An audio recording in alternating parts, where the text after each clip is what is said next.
Do you remember the year when you crossed your first million? I do. I do remember that year, yes. Tell me about it. I didn't care, to be honest with you. To me, I knew it wasn't $1 million in my pocket. I knew it was just a gross $1 million. Yeah. And I knew that, to me, it wasn't a number that I was trying to achieve.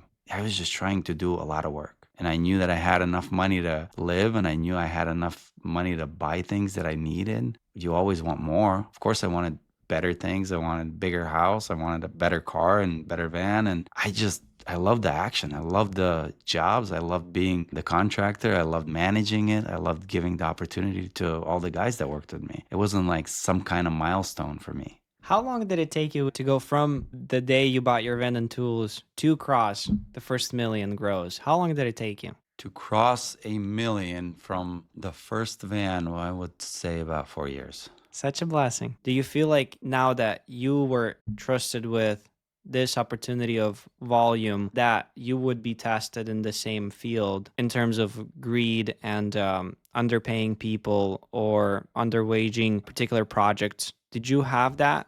My success starts with the contractor that gave me the opportunity with the transition strip and the bamboo boards. But also there was numerous times where I had to, believe it or not, walk up to my mom in the morning and say, "Hey mom, thank you for fixing my lunch.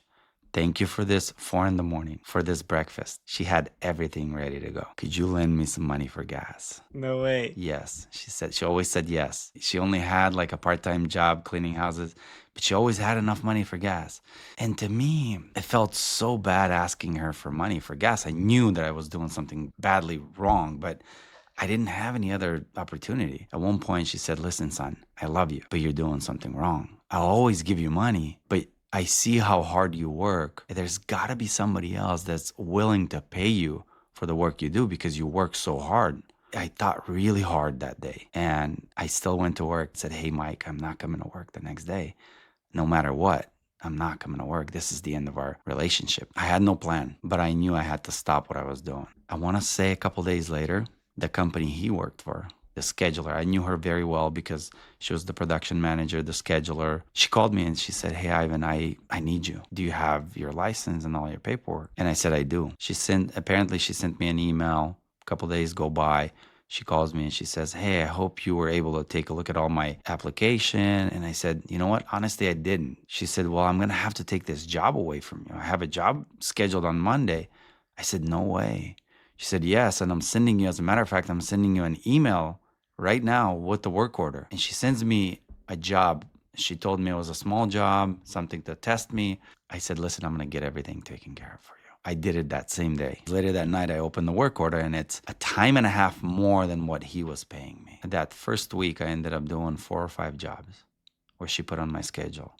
And then at the end of that week, she told me that we had a builder that told us, if we do not get Ivan back on our tracks, then we're going somewhere else.